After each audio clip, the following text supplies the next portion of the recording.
Hello, everyone.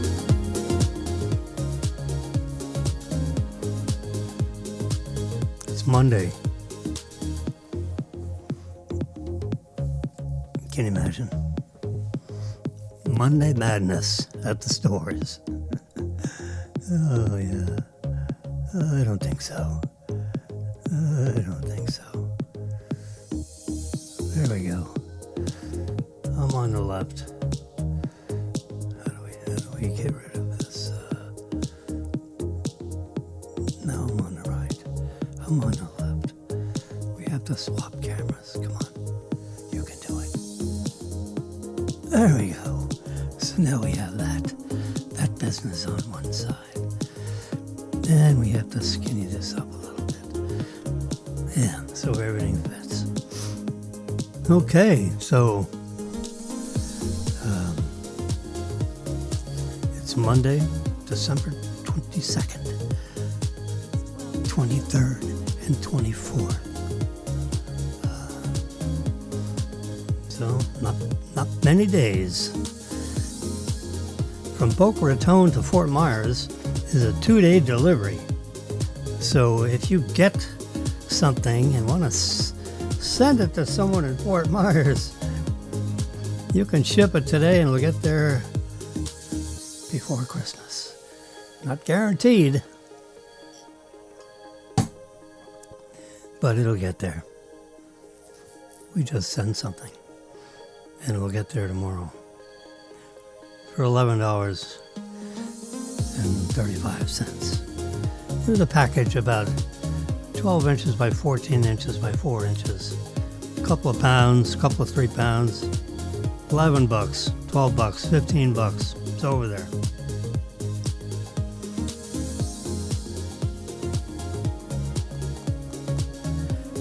Or you can guarantee delivery tomorrow and spend $40. Nah, you don't need to do that. It'll get delivered tomorrow. It won't be by 10. It'll be by, 7 p.m. What's your hurry? It's not even Christmas Eve. Speaking of Christmas Eve, I just had someone ask me a question. If Trump has declared the 24th and 26th federal holidays, are banks and post offices closed? Trump ordered 2 new federal holidays. What does it mean for Americans? It's like people that work in federal offices are not Americans. Come on. Well, I wrote an answer. Here it is, which you can probably see. Facebook just stacked that on me again. I don't know what's the matter with Facebook. Too bad. Come over to YouTube. Anyway, here's the answer. Here's the, let's see if I can get this properly positioned here. I guess this is, yeah, we'll do it this way. We'll do it this way. There we go. We want to get it so the type is not too small. There we go.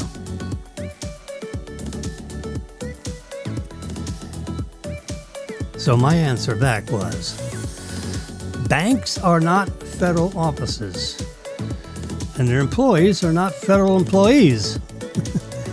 All FDIC insured banks have already posted on their front doors its store hours for 2025, that should say. Typo. Christmas Eve, Christmas Day, New Year's Eve, New Year's Day. However, federal offices like Homeland Security and Social Security will likely be closed subject to Trump's recent executive order. Now we're talking about federal offices. They may be closed. The question is, did they get enough notice? And, these federal regulations, they have, or federal rules applied by agencies.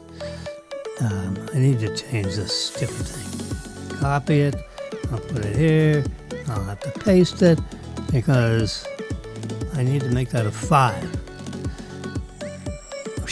There we go. Now it makes sense.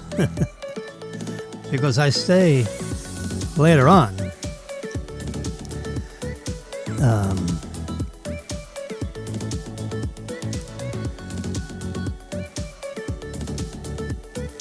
So that's why I say federal offices like Homeland Security and Social Security will likely be closed subject to Trump's recent executive order. I say likely, you know why?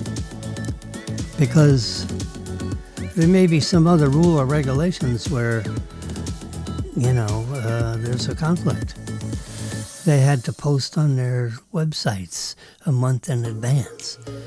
You're really going to keep people out of Social Security for 5 or 6 days in a row? I don't know. Also,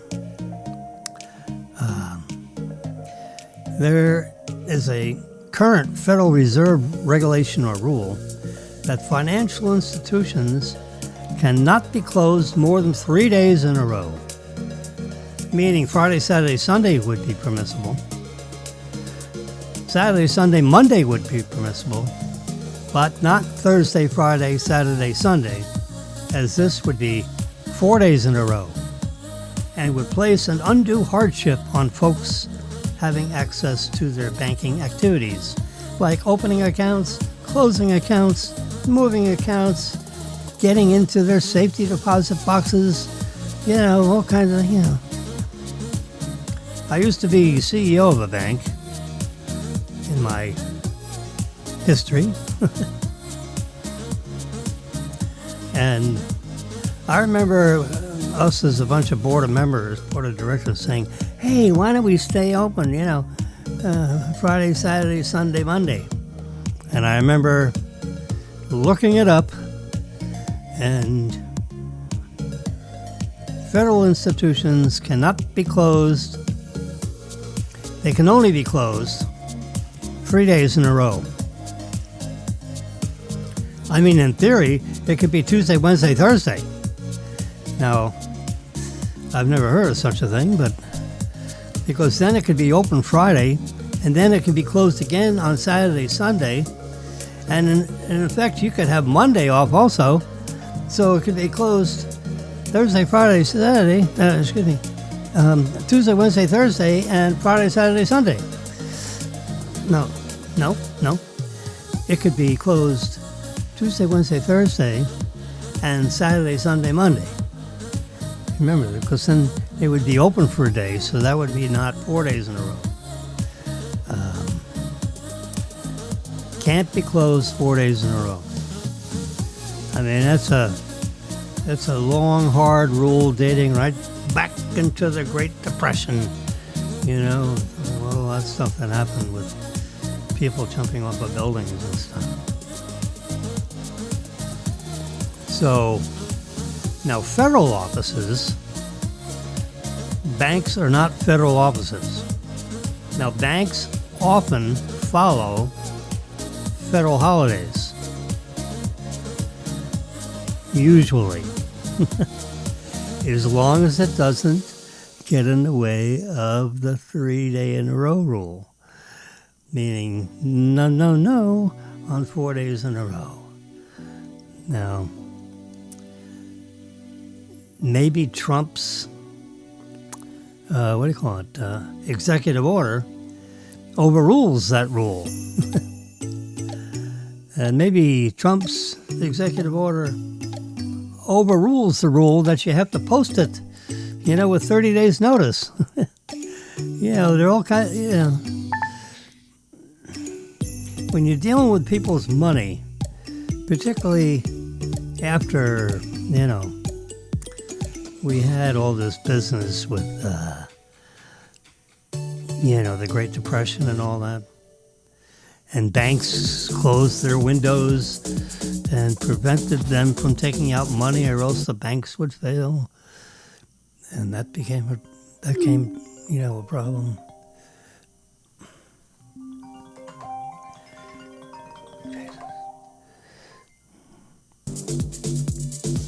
Sorry about that.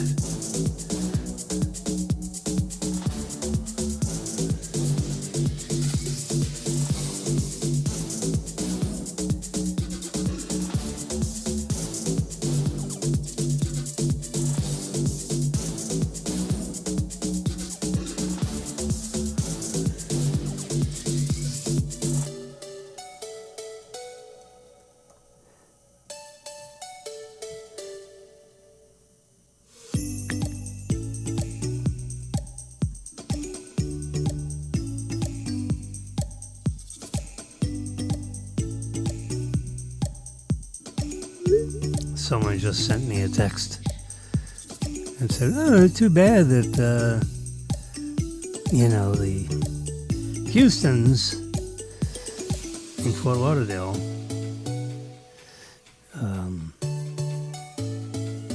you can't pull up your boat there any longer to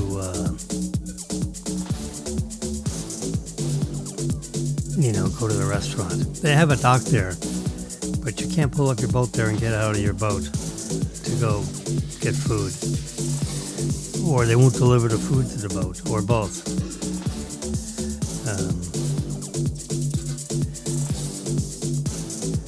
So the truth is, I don't know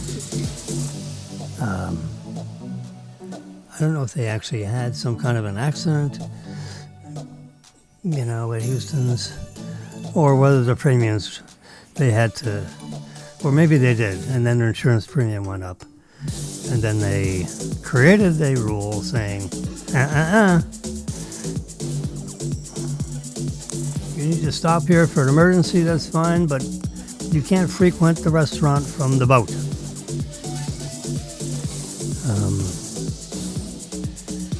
I guess, it's a private dock, so they could close the dock.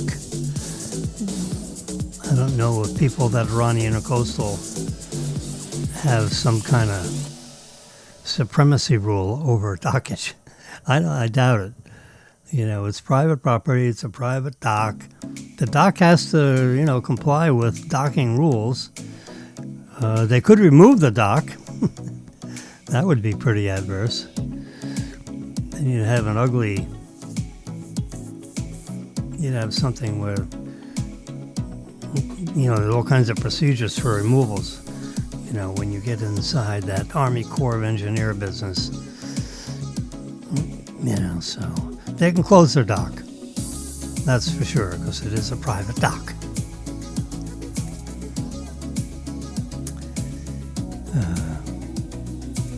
Anyway, finishing up on my answer to Lyle's question, I doubt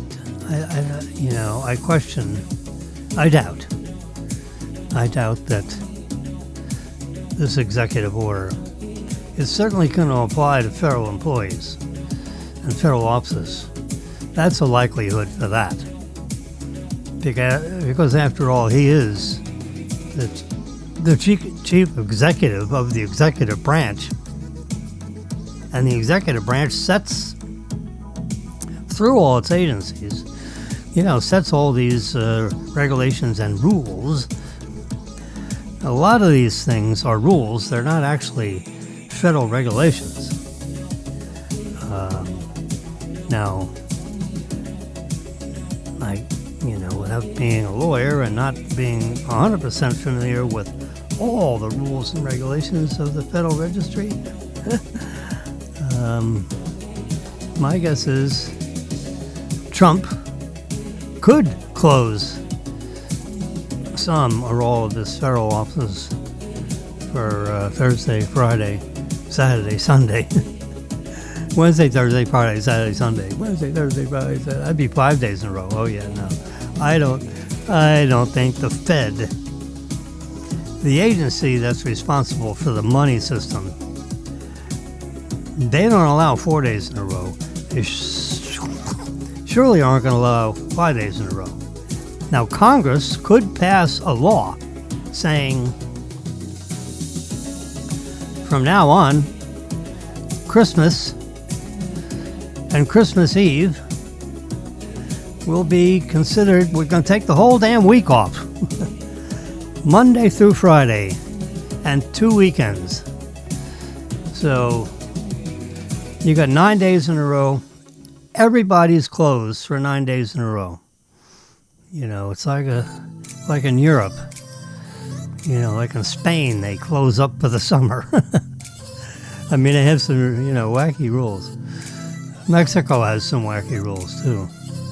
But, in theory, Congress could pass a law saying for the Christmas holiday, we are a Christian country after all. We do have 15% of our country is not Christian, meaning they could be agnostic, they could be Jewish, they could be,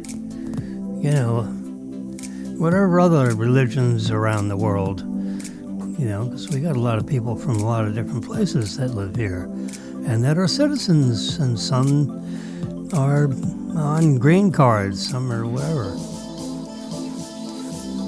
Some are on, 30-day visas when they travel. But Congress could pass a law and say, hey, Christmas week, we're closed. And if it's the weekend before or the weekend after, then it'll be the week before or the week after, whatever. So that way you have 9 days in a row.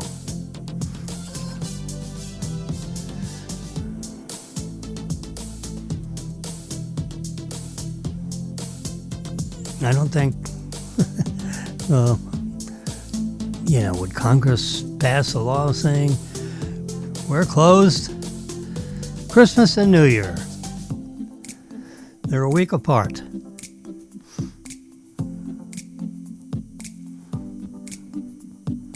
So, like, Christmas falls on a Thursday, correct? Monday, Tuesday, Wednesday. Thursday is Christmas Day. And then you have New Year's Day. Both those days are Thursday in the middle of the freaking week. Now, there are some federal holidays that get moved over to Monday or Friday. So that way you have Saturday, Sunday, Monday, or you have Friday, Saturday, Sunday. So rather than a particular day, some federal holidays get shifted to the closest weekend. In other words, so if it was a Tuesday, we're going to celebrate it on a Monday, so it's Saturday, Sunday, Monday. If the federal holiday falls on a Thursday, you're going to move over to Friday, so it's Friday, Saturday, Sunday, the nearest Friday, which would be forward a day, and then you got 3 days in a row.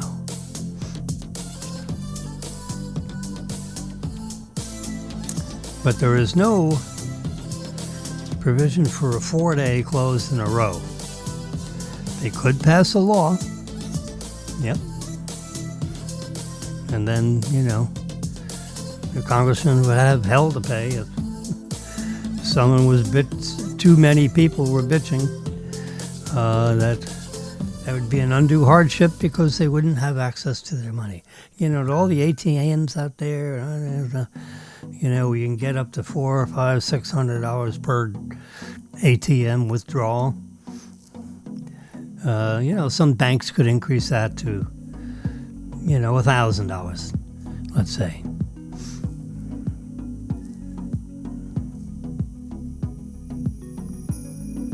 ATMs don't allow you to pull out more money than, you have in the account. And then if you have some checks that came through, a Friday night or over the weekend, in a sense that could overdraft the account. Or the bank could just, send them back. Bounce the check, as they say. It's a B word, not a P word. Yeah, bounce that check. Yeah. That's why banks have limits on how much you can take out with an ATM withdrawal.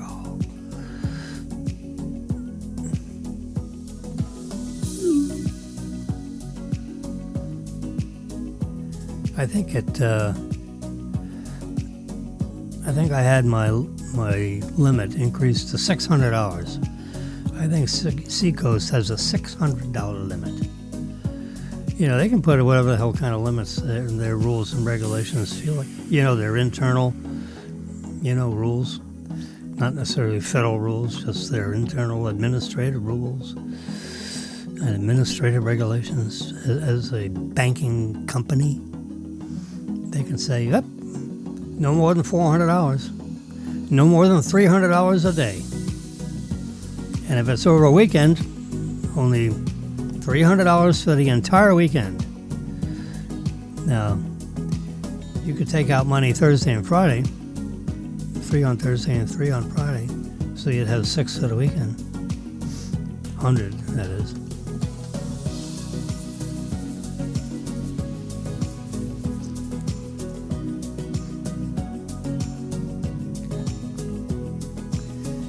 Anyway, so that's the story on that, and I'm sticking to it. Yeah. Anything else? Oh yeah, I got something else I want to talk to you about. Let's get over to here again. And then the next thing I want to talk about is... Oh, gosh. I am so lame. There we go. This one. Yeah, I'm going to get on this one here. This is more fun. More fun. Yeah. Bingo. Bingo.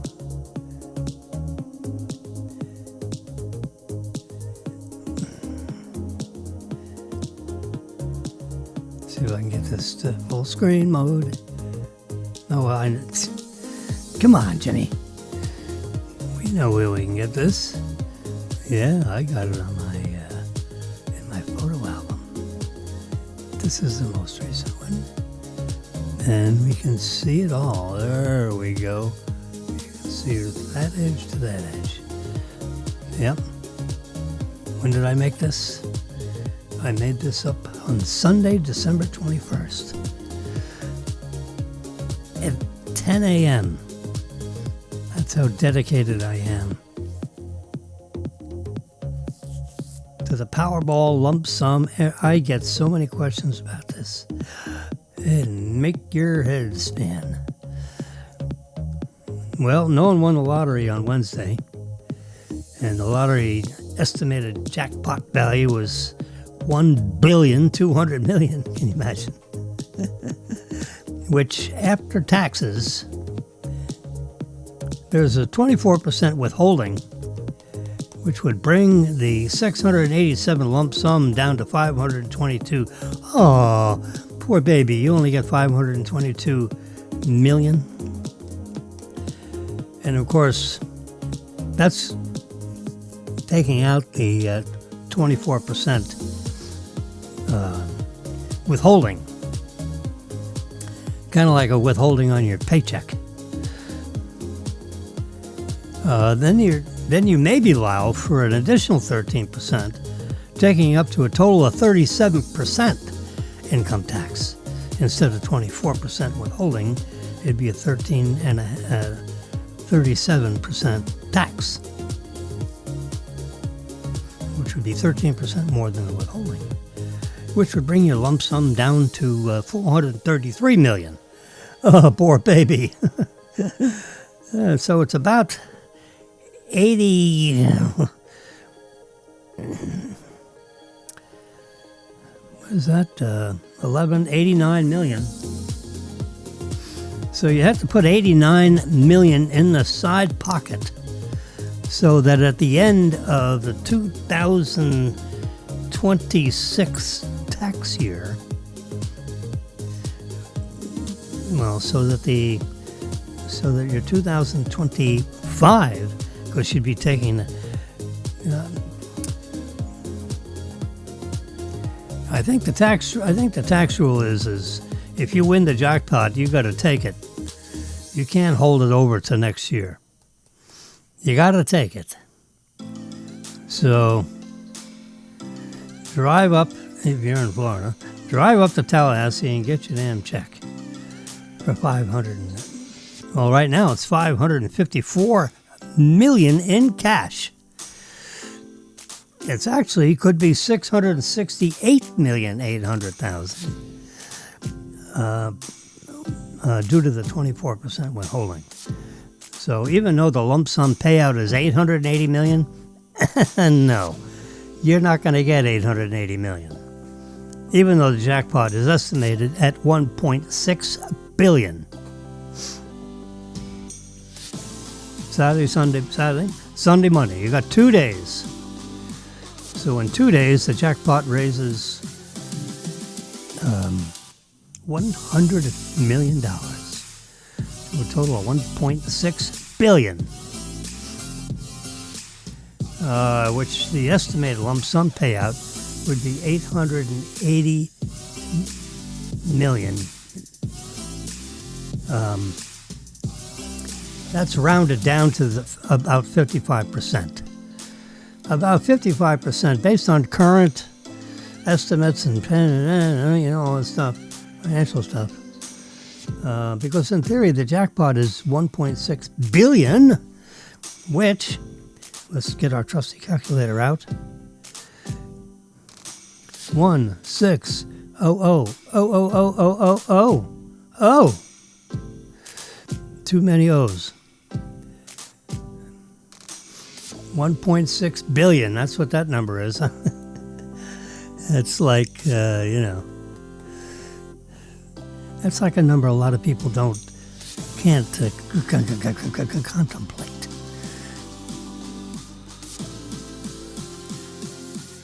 So the lottery is set up so divide that by 30 payments.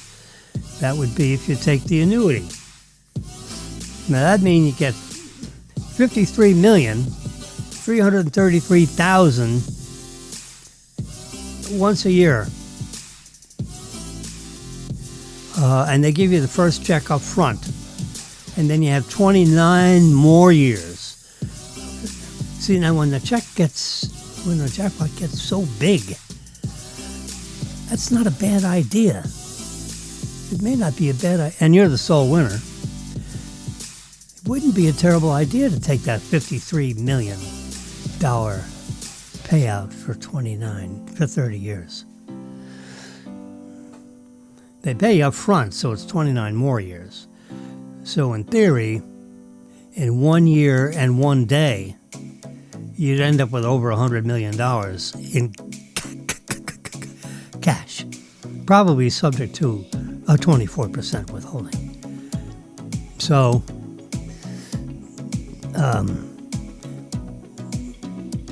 times 0.76 plus 24 is 100. Yeah, equals. So instead of that $53 million number, it's $40,533,000. Because they're probably going to hit you with the withholding of 24%. That's a little bit of a guess. I don't think they could tax you for the 37%. Because you could make investments in tax-free exchange and stuff in order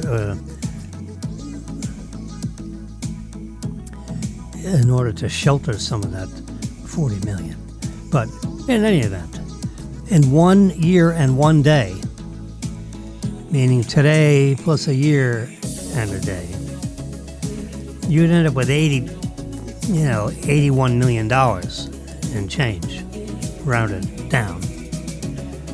So 80 million bucks in your first year of winning the lottery is certainly enough money to go buy a $30 million mansion and still have $50 million left over to go, squander.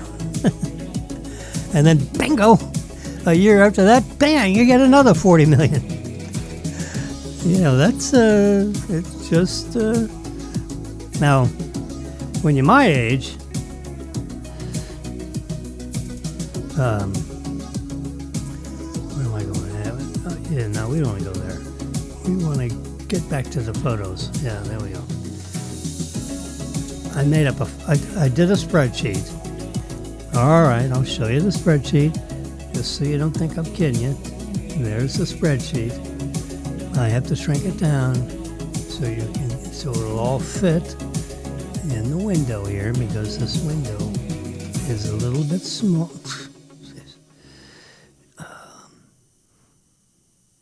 It's a little bit smaller. There we go.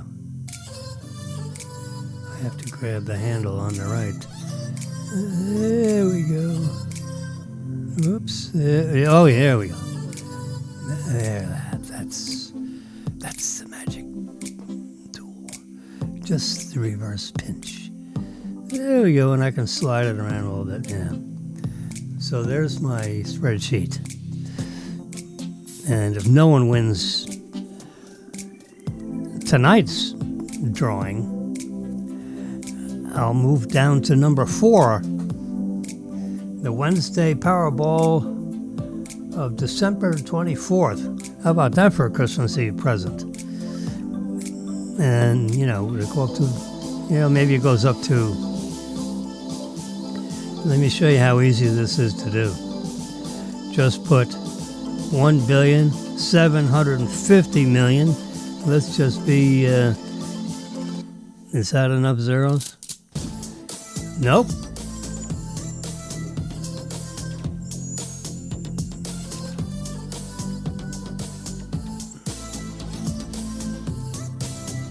Can I add a zero there?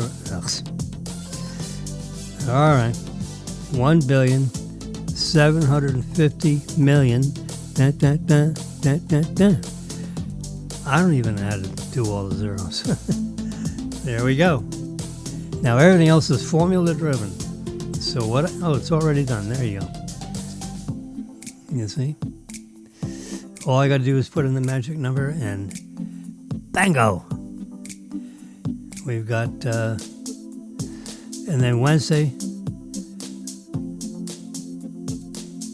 Thursday, Friday, Saturday, 3 more days later, then it would be 2 billion. Let's go ahead and put that in there. 2 and 9 zeros. Can you count to 9? In which case, the lump sum payout, if no one wins, and one person wins on Saturday, so if nobody wins Monday and the Wednesday draws, the Saturday draw could conceivably get to 2 billion. Because tonight's drawing is like $1.6 billion. They usually slightly underestimate the grand prize, so no one gets tricked. They slightly underestimate it, so they don't end up with any liability. We're such a litigious society. You get some jerk and say, "Hey, it's what? It's 1.59 billion. I want my money back." Yeah, no. Anyway, so they, just to be on the safe side, they underestimate it. So let's just, for the sake of this game that we're playing here, I'm trying to talk over epidemic, which is making, I'm having trouble,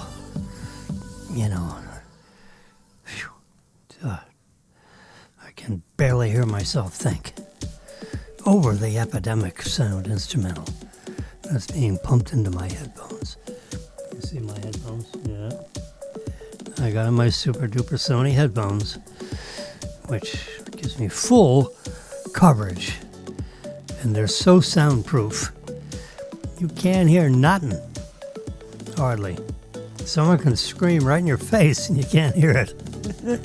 You can see the lips move, but you can't hear it. Say what? What'd you say? I should go do what with myself? Let's get back. Let's get back to what we're talking about. We're talking about $2 billion. Yep.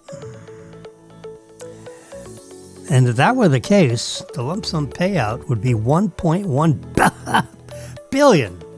But no, you don't get that money because Uncle Sam will be knocking on their door. They're required by IRS rule that they withhold 24% withholding.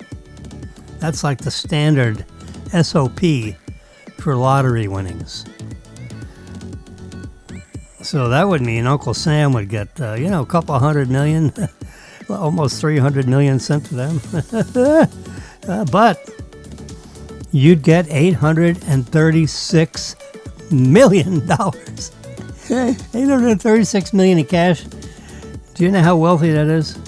Now, if you were a smart person, which you need to get smart when you're lottery winning, when you get this lucky, you need to get smart and lucky.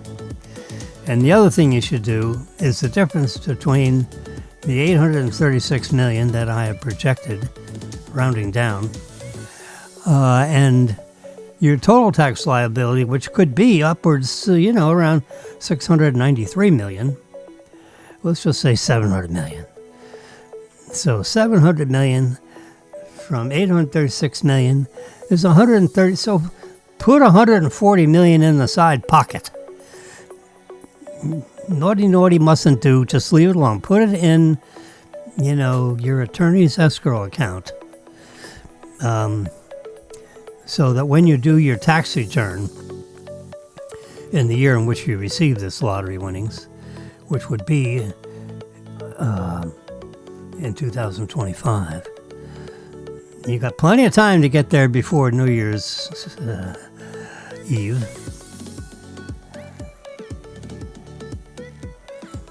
You want that 140 put in the side pocket because sometime between now and April 15th, you are required to do your tax return, in which you may have to, pay out another $140 million. Now, even with paying out all that, excuse me a minute, I got a little bugaboo in my eyeball here.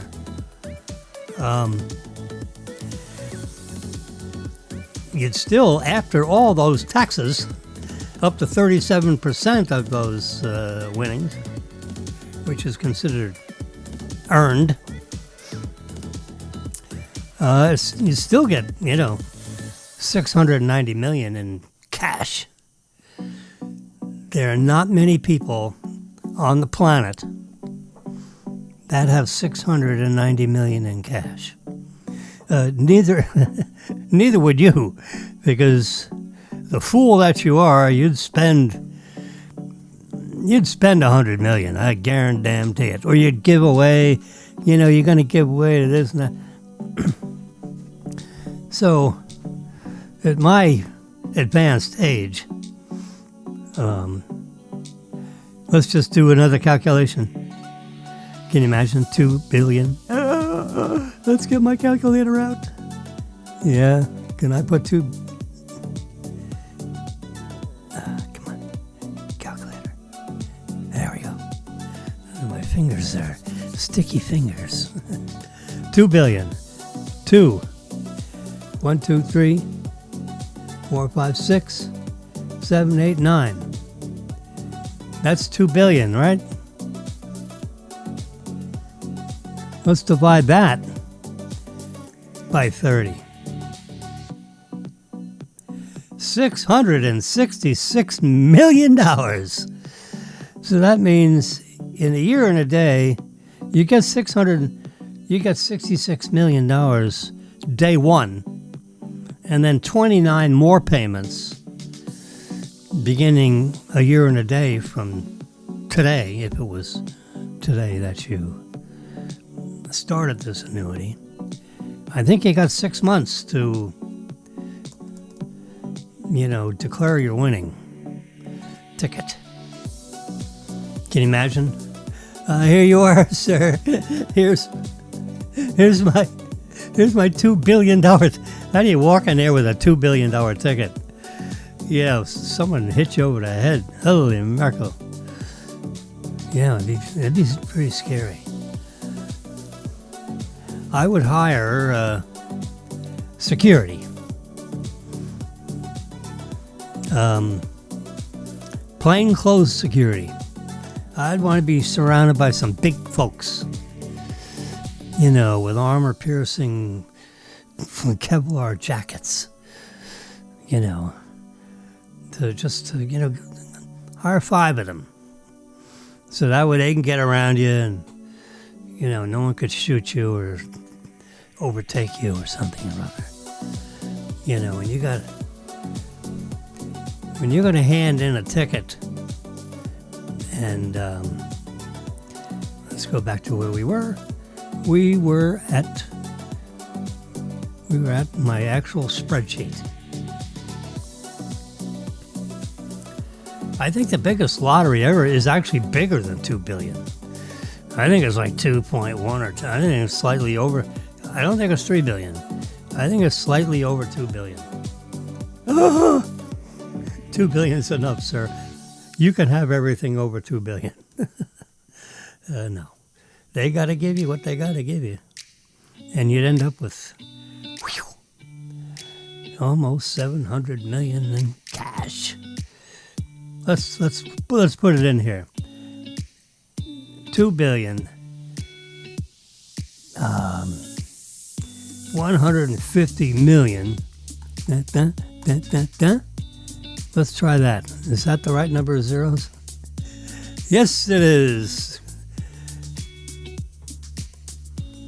So if no one won tonight's drawing and no one won Wednesday's drawing on December 24th, and no one won on the 27th, which would be the next Saturday, and no one won on December 29th,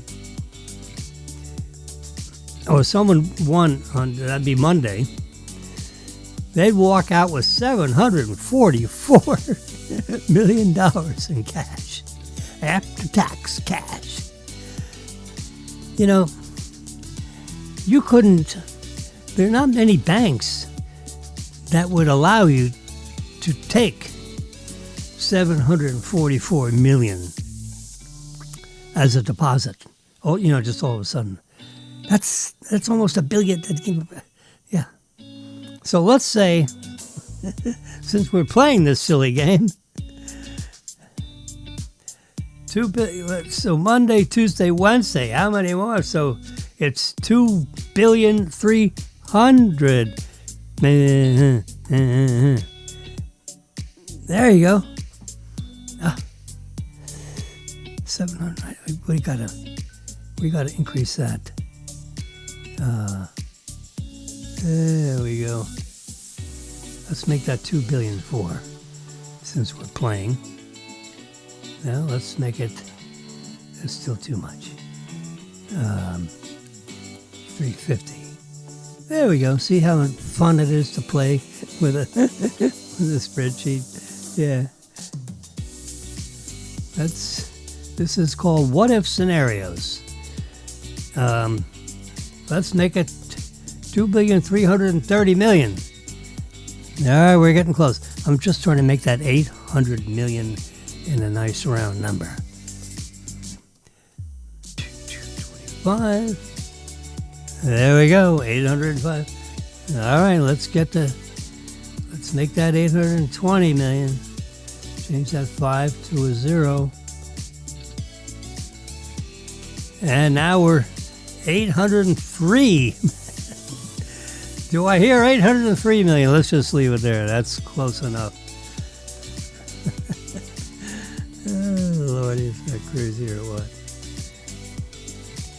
So if nobody won the lottery, the Powerball, I'm saying, excuse me, it is a lottery game, but it's called Powerball.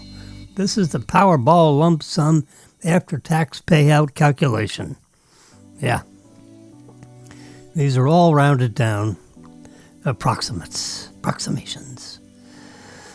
And you can see today's Powerball is in white. It's in green. See the green row right there? Yeah, we can kind of see a green row there. Yellow on the top, green down below. row 3, line 3.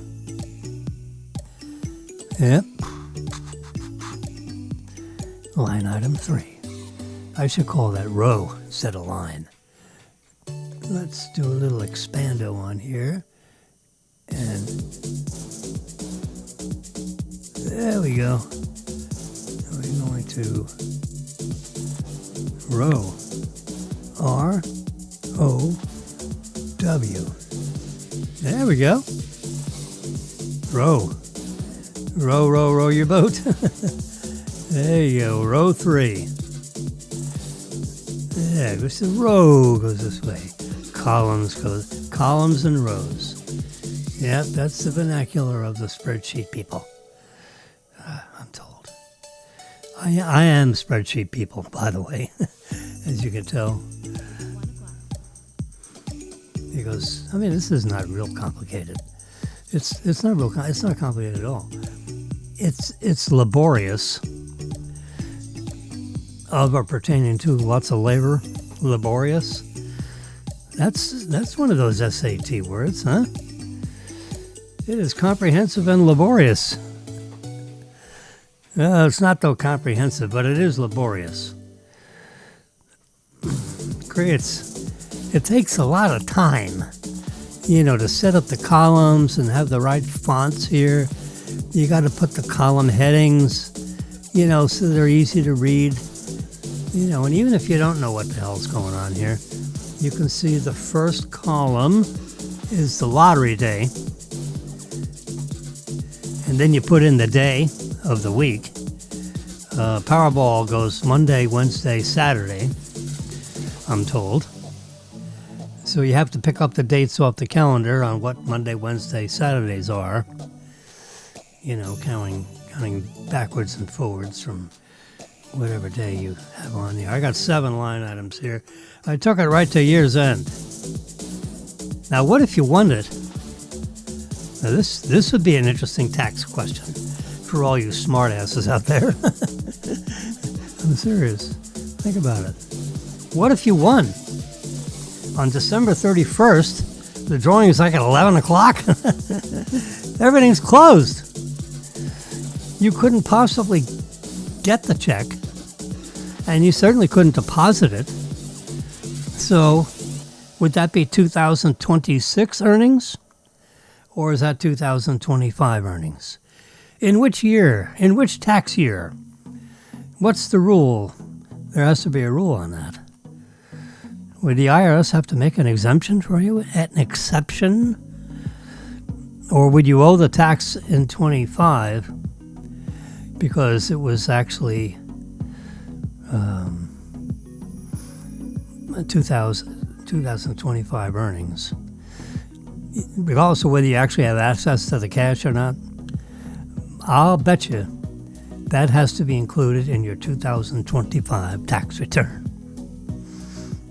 Now, since everything's closed, you didn't get a check, and the IRS didn't get their withholding. I don't think they'd penalize you for not getting a withholding on something that you actually didn't receive. So even though you got the money in January of 2026, presumably, your withholding, would bring your lump sum from $1,276,000,000. Just saying these words makes me nervous. And your estimated payout, including particularly including the 24% withholding, would net you a neat $969 million. Since we're playing, let's see.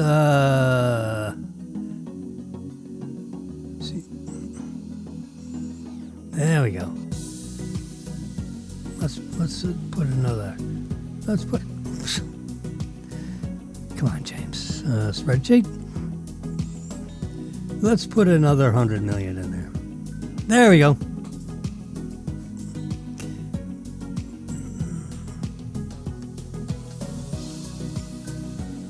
change that.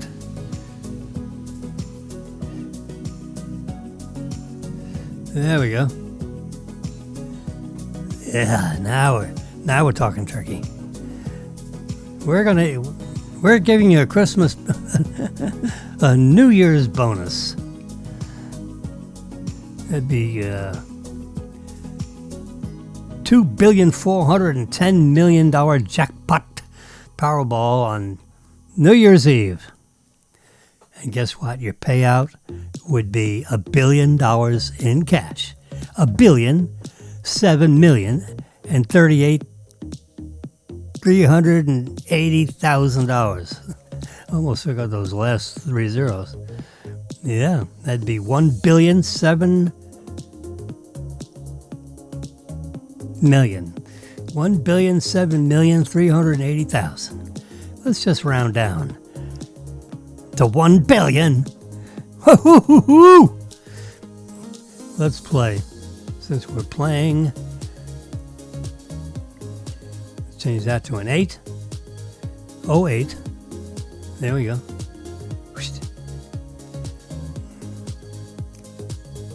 Come on, we can come down lower than that. Let's get 2. And we're Are you kidding me? We change that to a 0. There we go. If it's a $2.4 billion jackpot on New Year's Eve, that would be $1,000,003,000,000. Unbelievable. The lump sum would be $1.3 billion. The check you would actually get. So I would imagine that when you call the lottery officials, that one of the things that you would need to do. Now, I'm just speaking as a banker. I was a banker. I was the CEO of a bank. With this kind of winnings, I could be CEO of a bank again. Oh, not CEO, but on the board at least.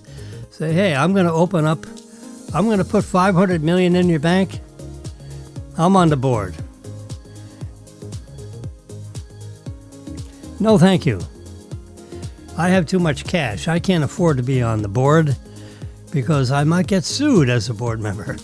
Forget that board membership stuff. Nah, that's what you do when you don't have money. When you have money, forget that board membership thing. No thank you. I think I'll no thank you think. Yeah, there we go. Let's see, so here's the table we started with, right there. And then there's the one I have version 1G. Here's G, and here's version 1G. Because we're playing here. We're playing Powerball. Why not? Are you going to play? Let's play. Come on. Buy a ticket. What the hell? Whoops. 1,700,000,000. Holy mackerel. This should be 50 points. 50. Bingo. How about this one? Is this 50? It is. It looks smaller.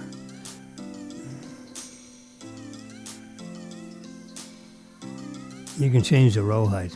You can make it really big. 50 points seem to be the right size relative to the fonts that we're dealing with.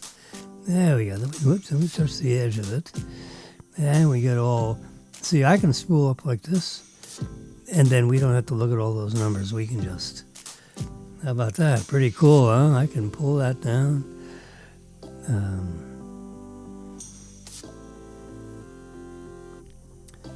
So that would be our imaginary power. Whoops. I got to shrink it down so you can see it all. There we go. See, and then we can pull down these other ones. So we're right. That's history. We may as well just start right here. Yeah. You can pull it down just a little bit more.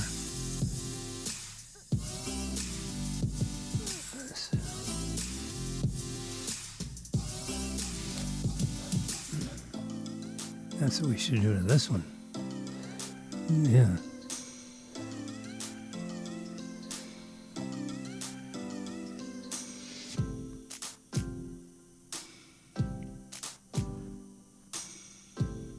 There we go.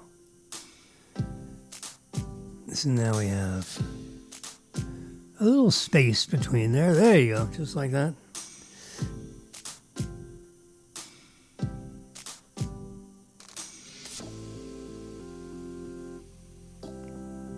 We go back over to this table, and then we've added all those other values because we're imagining that no one has won.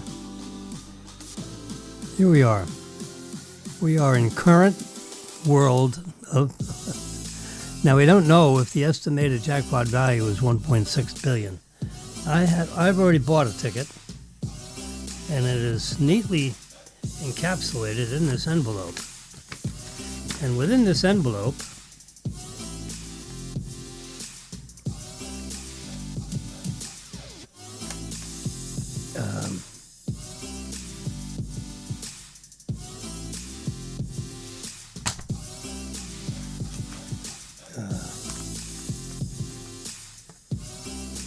there we go. In this envelope,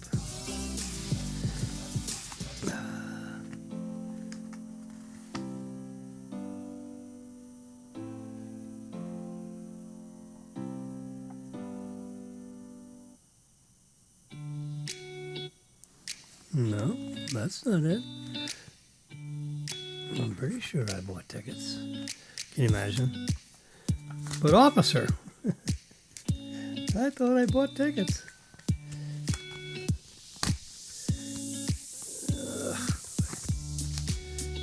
Life is so complicated. Do I have a ticket or do I not have a ticket? Let me turn the lights up. How about that? That'll help. There we go.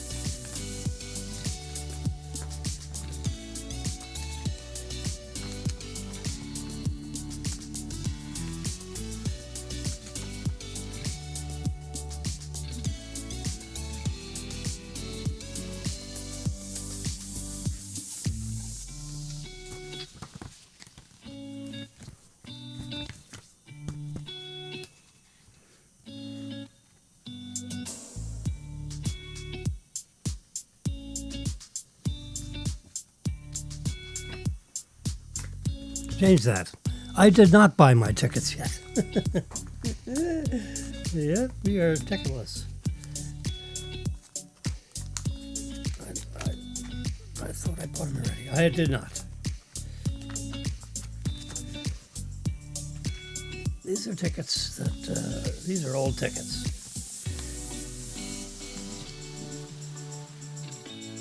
And these are winning tickets. There we go. So inside this this neat envelope, which I have no tickets, I will leave this out. I'll stick this out that way to remind me to get my little fanny down there, go buy a ticket. Let's see. The next obvious question is, do I have cash to buy the tickets? They don't let you put that on cricket cards.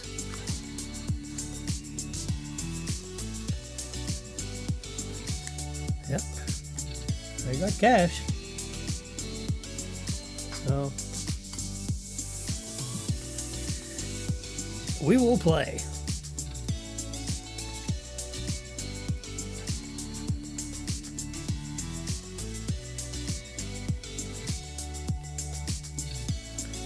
This is my wallet. This is my alternate ID, alternate picture ID. which is a passport card.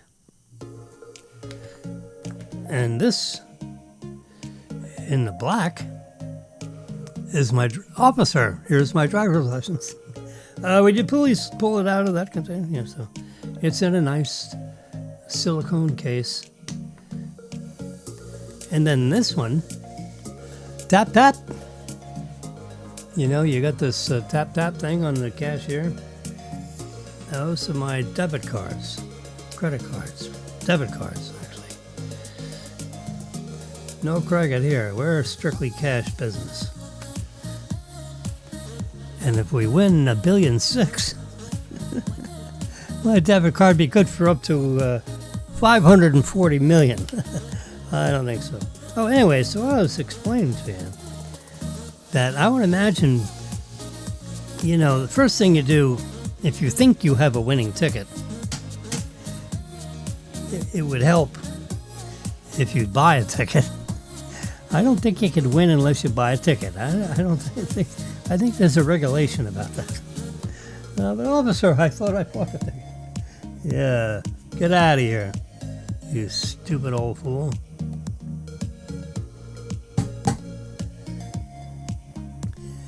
Anyway, so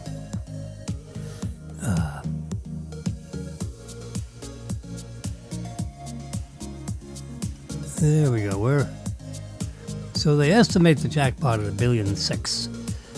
Now, you know, by the time you get to, I don't know if they close it at 9:30 or 10 or something like that, and then, you know, then at 11.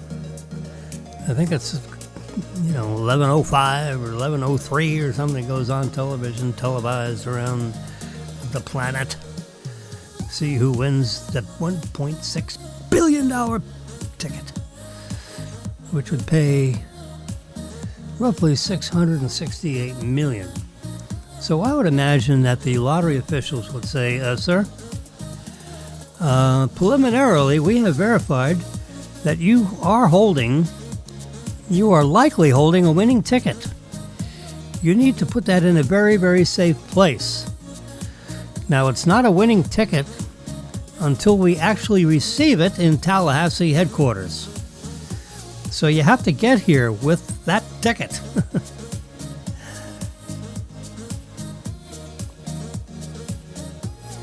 Now, you can go into your local lottery office, your local place where you bought the ticket, and they'll run it through their machine and give you some printouts that you need to bring to us. I think that's what happens. Anyway, you call the lottery people. They'll tell you what to do. The Powerball people. They'll either tell you if you must go to your local retailer and present the ticket so that they can verify the ticket within the system. And then that protects you for the 180 days. Something, I don't know. I'm not even going to say that. I don't know what I'm talking about. I've never won one of these big tickets, so the biggest, we've won like $10,000 or $12,000. That's it. Low 5-digit number.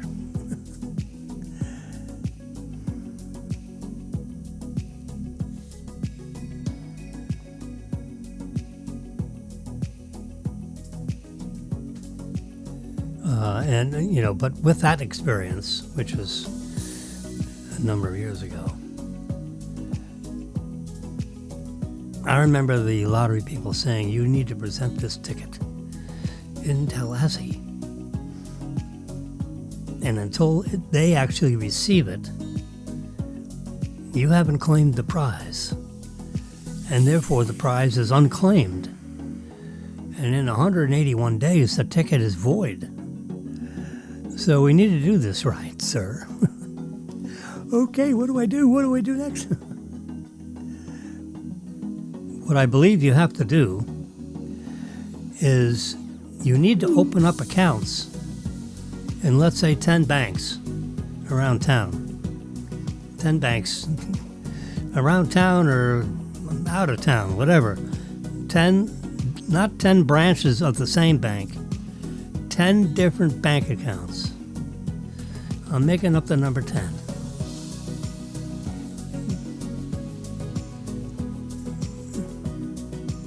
Because you need to split up that $554 million into several pieces, because you can't walk into one bank with $554 million. That'd be too much money. So now the question is, will the lottery officials wire that out into into $55 million pieces 10 times? No, if they'll do that, then you're good. That's why you want to open up. That's why I'm imagining that the lottery people are going to say, open up 10 accounts in 10 banks. And then from there, you can do what you wish with your winnings. Congratulations. You are now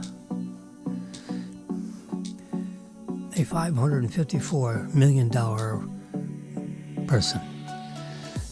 I can tell you from the banking experience that I have is that there are just not that many people with $500 million in cash.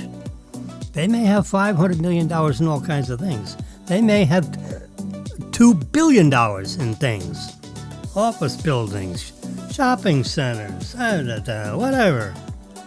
Houses, homes, second homes, third homes, vacation homes, homes in France, whatever.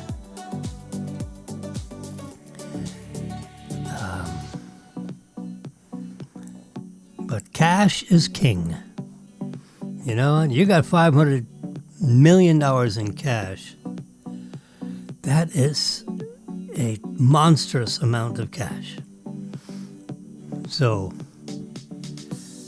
this is what I suggest. If you're a husband and wife team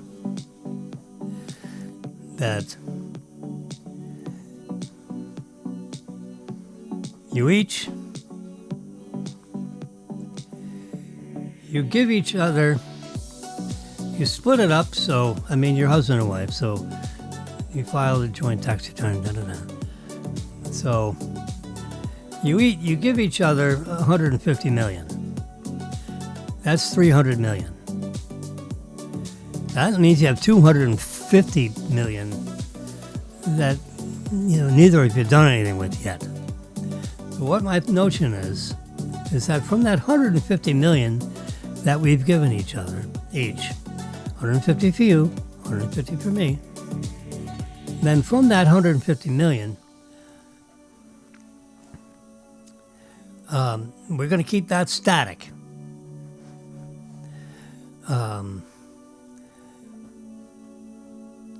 And you're going to make up wills. It could be one will for $300 million, or two wills, just $1 million for $300 million. Let's keep it simple.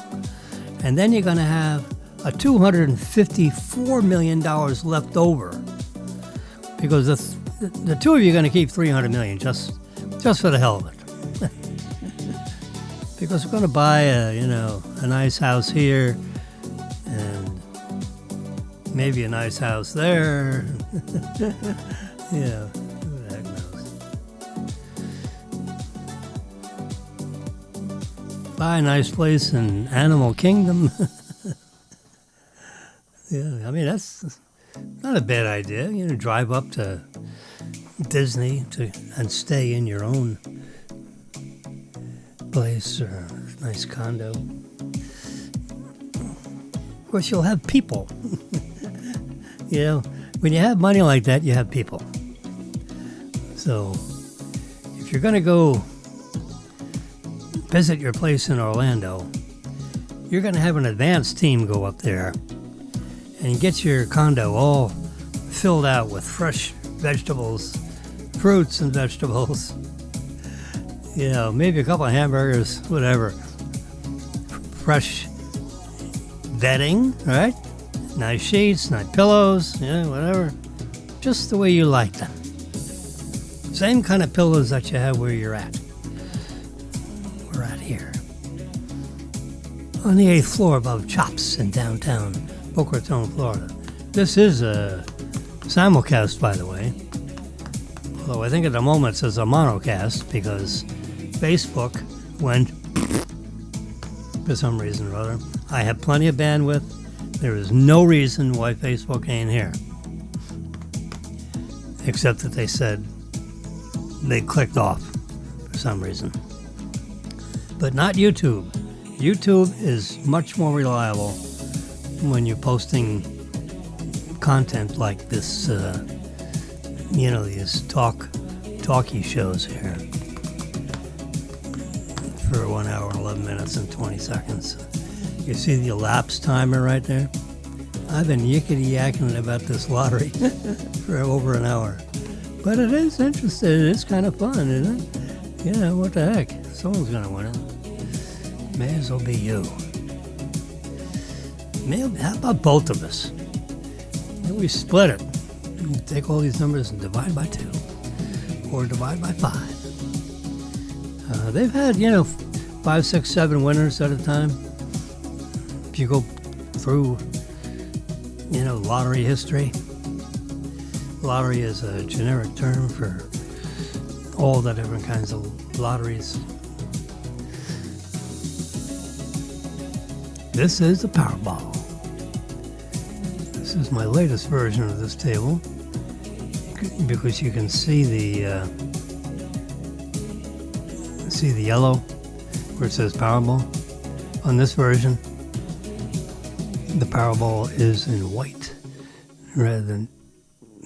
Come on, I can't. There we go. Maybe. Oh, you need 2 fingers. There we go. See, oops, we got to squeeze it up a little bit so you can see it all. Same thing here. We need to squeeze it. It's. See, I'm tricking the system into thinking this iPad is a camera.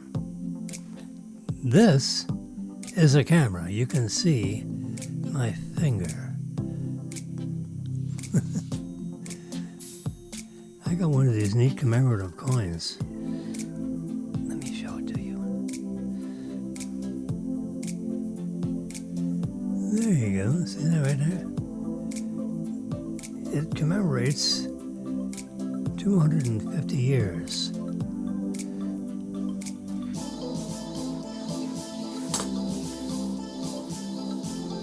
(1776) and 2026. 200. We're in our 249th year. Next year is going to be 250-year anniversary. And Trump is ready for it. So if you win this one of these lottery thingies, wouldn't that be nice? You walk up there and be a jackpot winner. There we go. We're up to $1.6 billion right now. By the time we end up to 10 o'clock tonight, it might be $1.6 billion,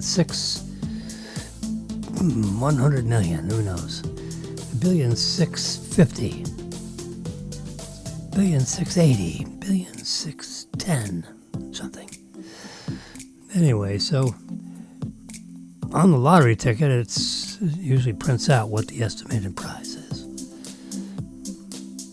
And if it is $1.6 billion, which that's what they said yesterday,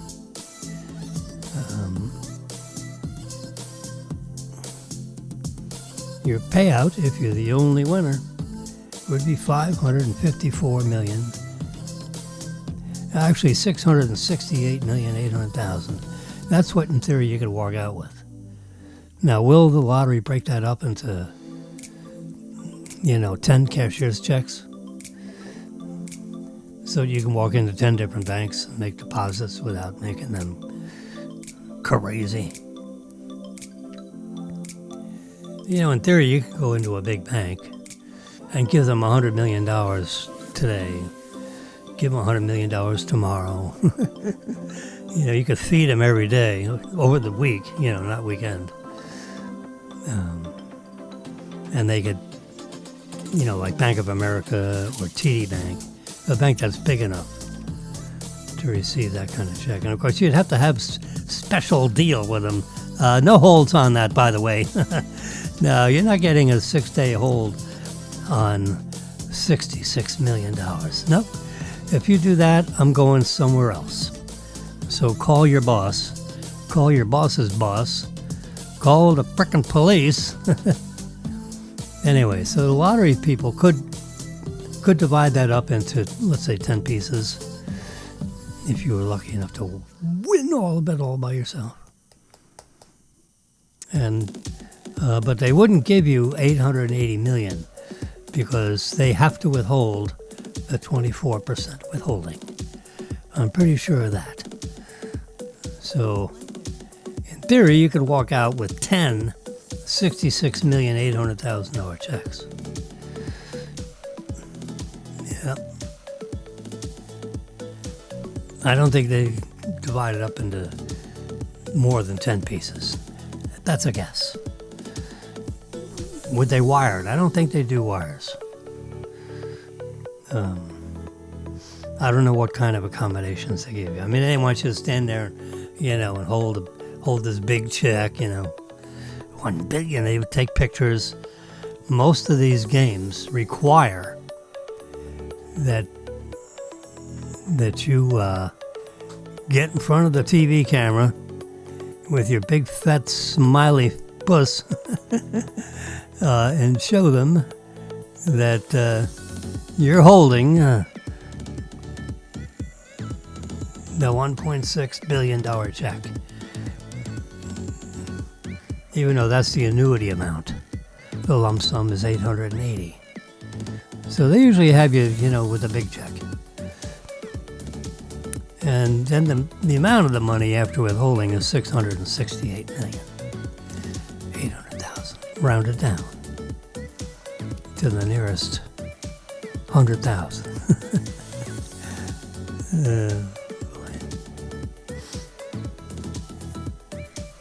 So that's some of the instructions you're going to get from the lottery officials. They're going to tell you, you need to ask, are you going to divide this up into a number of pieces? Because I can't walk into my local bank with $500 million. They wouldn't take it. If they did take it, it would take them a week to digest it. Not that I'm going to spend it all in a week, but that may be the other thing. Sir, you can deposit it in a couple of banks, but they may not give you instant credit on all that money day one. They may split it up into 4 pieces or 5 pieces. If you walk in there on a Monday, they may take $100 million a day for 5 days.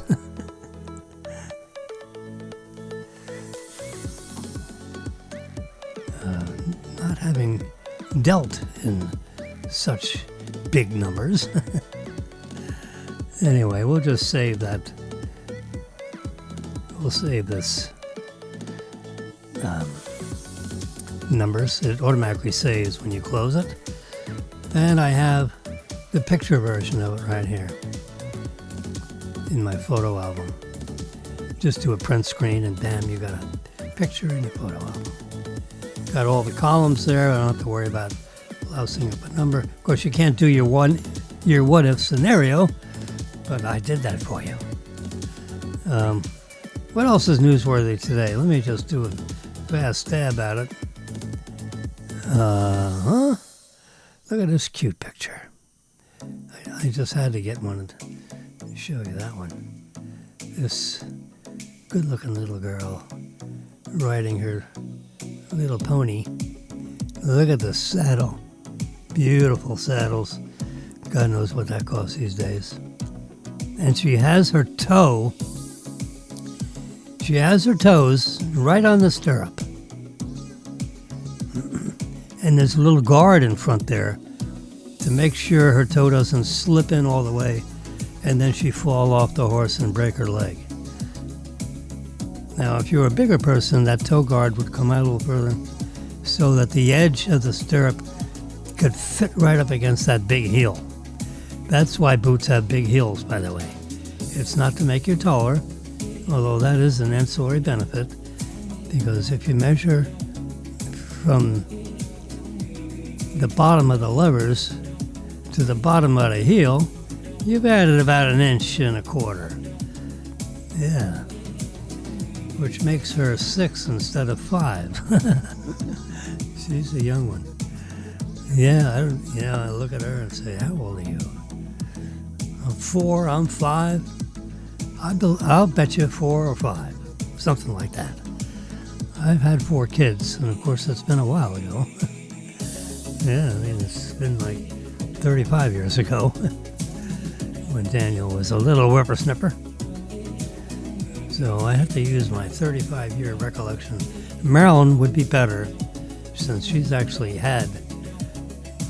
gave birth to these children.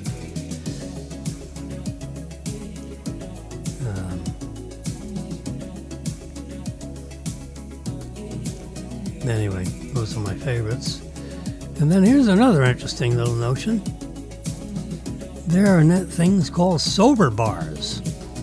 Sober bars are on the rise in the U.S. Alcohol consumption falls. So sober bars are on the rise as U.S. alcohol consumption is dropping.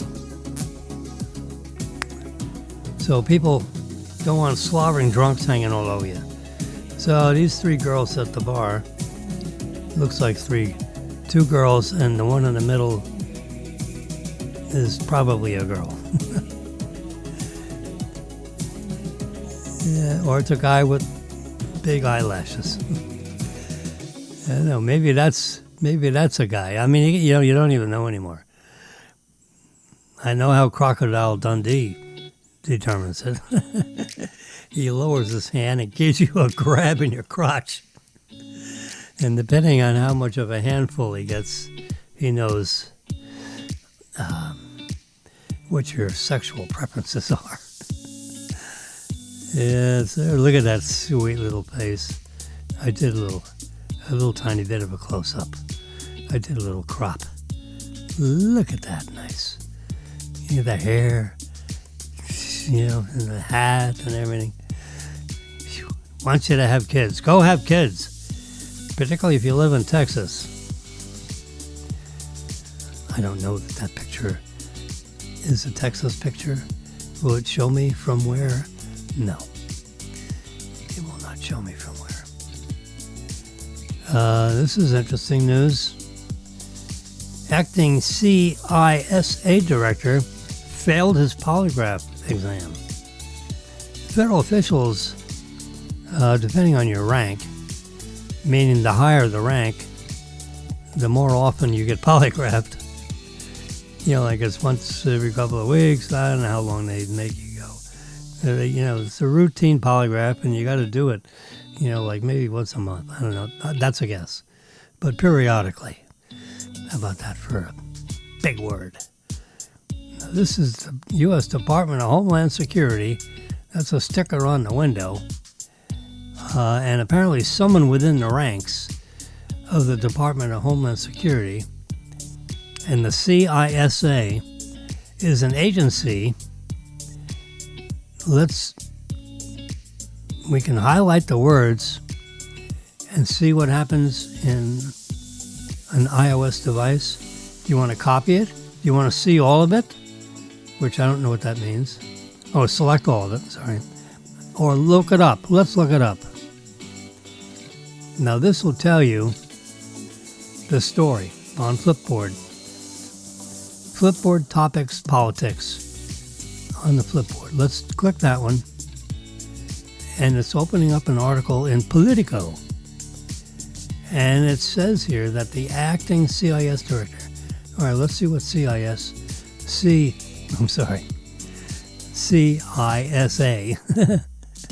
I am a NCIS. That's what's got me confused. Now there's a name.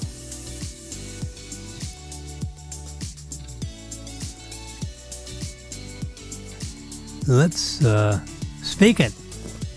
Gotumukalas. Gotchamuckala. It can say words too. It can speak the words. All right, let's see. It seems to me I remember reading this, and it had something to do with, like web security and all that. Internet security.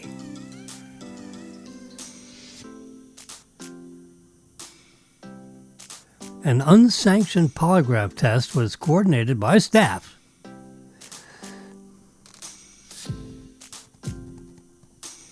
The employees in question were placed on administrative leave pending conclusion of an investigation, which means they'll get another polygraph and some more one-on-one meetings with people in rooms where they have one-way mirrors. Yeah. Oh, yeah, it's a one-on-one, but there's 30 people behind the glass. When asked for clarification on what is considered an unsanctioned polygraph, McLaughlin said it's random bureaucrats. Random bureaucrats just can't order a polygraph. Polygraph orders have to come from the leadership who have the authority to order them. Well, that's helpful, right? The repercussions over the polygraph come at an already turbulent period for the agency, as it has already experienced sweeping personnel and budget cuts under President Donald Trump's, revised smaller government that you don't want to have this waste and abuse, So you don't need all these people. Let's cut the department back to some reasonable level. You keep on adding people every year, and you're not growing that fast. All right, I'm speed reading as I'm talking. That's a trick. When you're talking about one thing and you're reading about something else. There you go. We're a sinking ship. We're all like the Titanic, said a second current officer of these big agencies. Okay, Guatemala failed the polygraph test in the last week of July. Last week of July? What the hell? This is December, according to 5 current officials and 1 former official. The test was scheduled that month to determine his eligibility to review one of the most sensitive intelligence programs shared with CISA by another spy agency, 3 current officials and 1 former official stated. That material was designated by the controller, as a controlled access program, meaning its circulation was supposed to be tightly restricted, only to those assigned as a need-to-know basis. And the agency that furnished it to CISA further required that any need-to-know employees first pass what is known as the counterintelligence polygraph. That you haven't been giving out secrets over the last... How about last week, sir? How about last month? How about last year? Is there any time that you've leaked information like this? And answers to those questions better be no, no, and no. They only want yes or no answers. The questions are designed, sir, yes or no answer, please. You don't need to give us all the stuff in between, because I'm not going to write it down. Just yes or no. Or next question, please. I guess you could ask, but then you failed the test. You have to answer all the questions, sir, or then you failed the test. The senior official who denied, that read-in request was June for a reason unrelated to the polygraph, according to 3 current officials. As a result, that senior official was no longer in their role at the time. Yeah, they got adios. So instead of one former official and 3 current officials, you just have 3 current officials because the one that's off the approval list is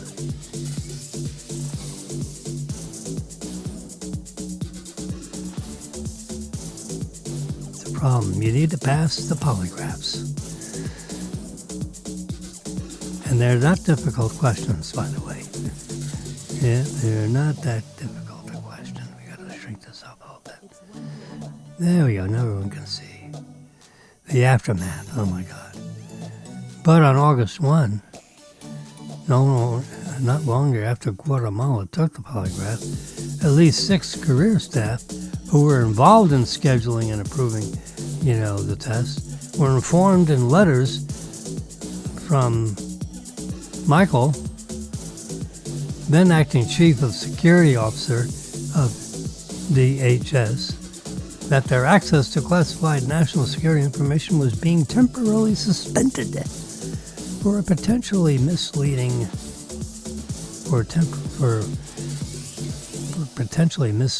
Guatemala, according to 5 current officials and 1 former official. It continues.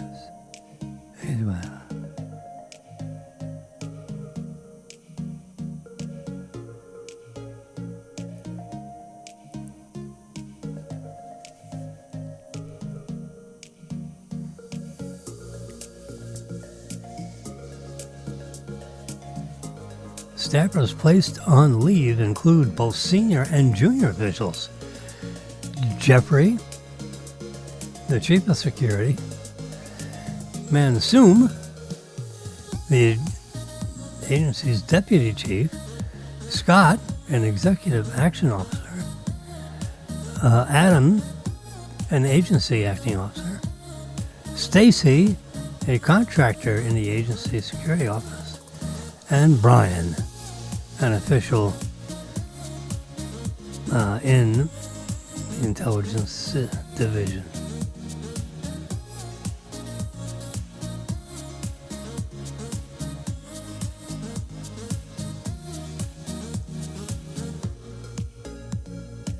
Okay.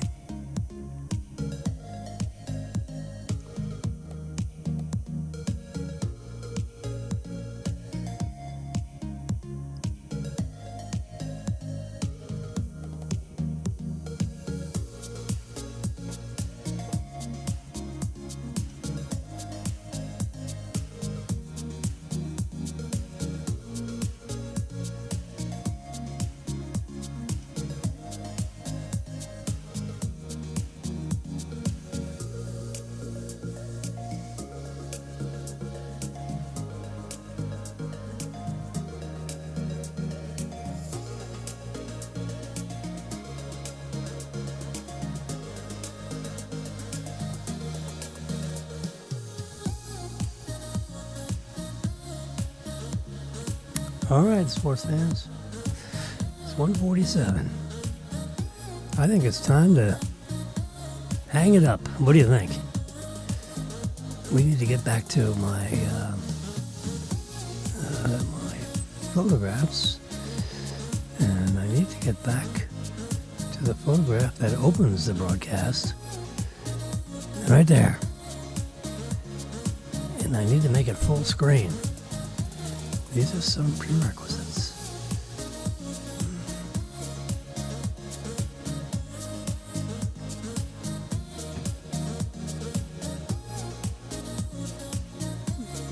Just like that. Now I can say good night. And a good night it'll be. Good night. I love you. See you tomorrow.